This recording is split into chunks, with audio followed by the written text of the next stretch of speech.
Hi friends, I'm Olga Koelsch and welcome to my studio. Today it will be a little bit unusual lesson. We will explore green color. You might heard that no need to have green color in your palette, you can mix it and so on, so on. But what if we take green paint and mix it with different colors? Today I will show you beautiful mixes which you can get out of one of the most popular and common green paints, usually available in all watercolor sets. It's PG7, another name Phthalo Green, Emerald Green. When you look at the package, you will see the code of the pigment PG7. When the paint is clean from the pen, from the tube, it is extremely bright green. We can hardly find that bright green in nature, maybe only in some tropics. But this green can create very big variety of different tones, and let's firstly mix it with violet. It is green color with a lot of blue tone in it. Once we mix it, this phthalo green with some violet, any violet you have, it will create very beautiful dark blue, deep blue, close to indigo. Only indigo has very low light fastness, but PG7 usually has high light fastness, and violet can also have very high light fastness, and you get this deep, beautiful deep blue color. Great for painting seascapes.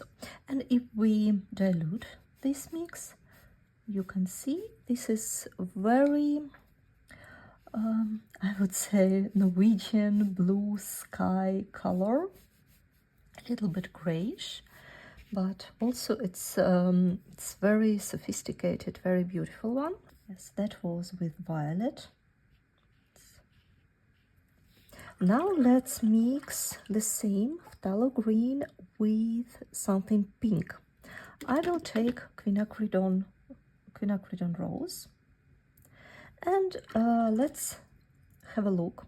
Quinacridone Rose, it's red-violet color, which means it has a little bit of blue in it, same as phthalo green. Now let's see what will happen if we mix pink and green. And by doing so, we can first we can vary, of course, the amount of each color. That will create even more variety, but we will get very beautiful, so to say, blueberry purple.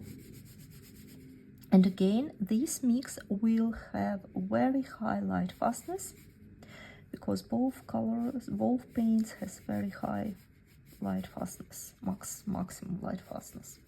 Very beautiful blueberry color, dark, but which will also be very nice once it diluted.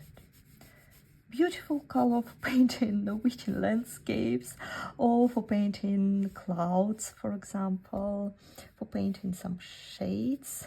This is nice grayish color. And if you paint on rough watercolor paper, cold press paper with some texture, you will see kind of sort of granulation, and you will see this beautiful pink undertone in it.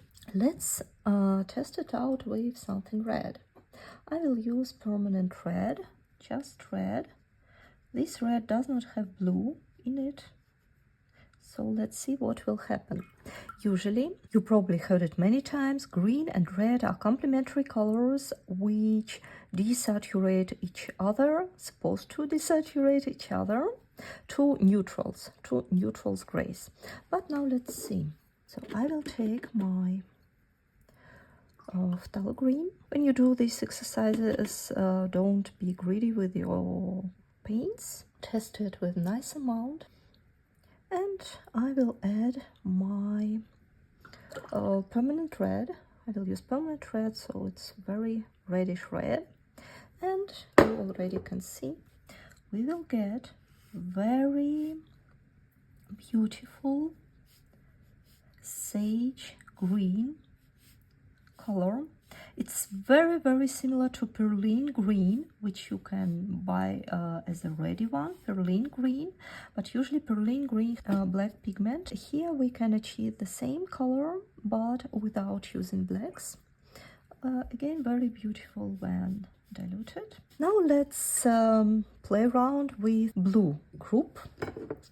And let's mix our phthalo green with any blues will create this beautiful effect, but let's start with ultramarine blue. Mixing it with ultramarine blue, it will create beautiful turquoise color, very bright transparent turquoise color, again with high light fastness, because ultramarine blue has high light fastness, and phthalo green. You can play around and mix phthalo green with blues from your palettes and see what will happen. This is great color if you paint tropical seascapes. Show it the diluted version. It can be very beautiful for painting transparent flowers or eucalyptus leaves. Now let's test with yellow group. Yellow group can be clean yellow colors as lemon yellow or transparent yellow, and that can be earthy tones like raw sienna. We will test both.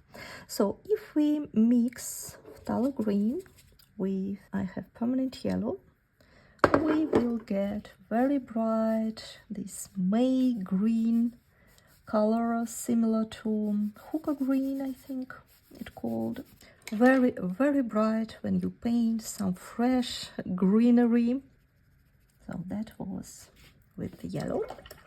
You can test it also with lemon green. Lemon green already has a little bit green undertone in it, which will make it even brighter. But now let's see what will happen if we mix it with more desaturated versions of yellows. For example, raw sienna. Phthalo green, raw sienna. It is already desaturated, it's earthy tone group, and that will create another beautiful, I would say more natural looking green. If we add a little bit more of raw sienna, it will turn into olive. Let me show you. So more and more. You can vary the amount of both paints inside and it get very natural green tones. One of my favorite mixes, phthalo green and burnt sienna. Burnt sienna, it belongs to earthy group, but it has already a red tone into it. Phthalo green and burnt sienna. And here we will get dark green, again very natural fir tree green. So right now is exactly the season to paint Christmas trees. This is the perfect color for Christmas. It's one of my favorite mixes. I use it very often for painting flowers. It looks great when diluted, and also it allows you to create very bold dark green tone. Here we mixed it with a very bright red, primary red color. Now I would like to mix it with Winsor Red. Winsor Red, although it is red, it has a little bit, if we dilute it, it has a little bit of pink undertone in it. We mix Winsor Red with phthalo green, and already we see that it is very maroon brown color. We got something very interesting, very different from what we got here. But of course, first of all, we can play around and dilute it. And secondly, we can vary the amount. If I add a little bit more of phthalo green into this mix, same one, I will get similar perlin green, but a little bit darker. It's always nice to have different options and see how different can be the mix if you use different proportions. This mix I like very much when it is a little bit diluted. It can create very complex vintage colors. Can be great for painting transparent flowers, for example. It's just so interesting to play with all these mixes. Thank you so much for painting with me. I am very curious to hear what was your favorite mix. Maybe what other new mixes you found out when you were painting with me. What color you would like to explore next and what flower you would like to paint next. And see you next time. Bye bye.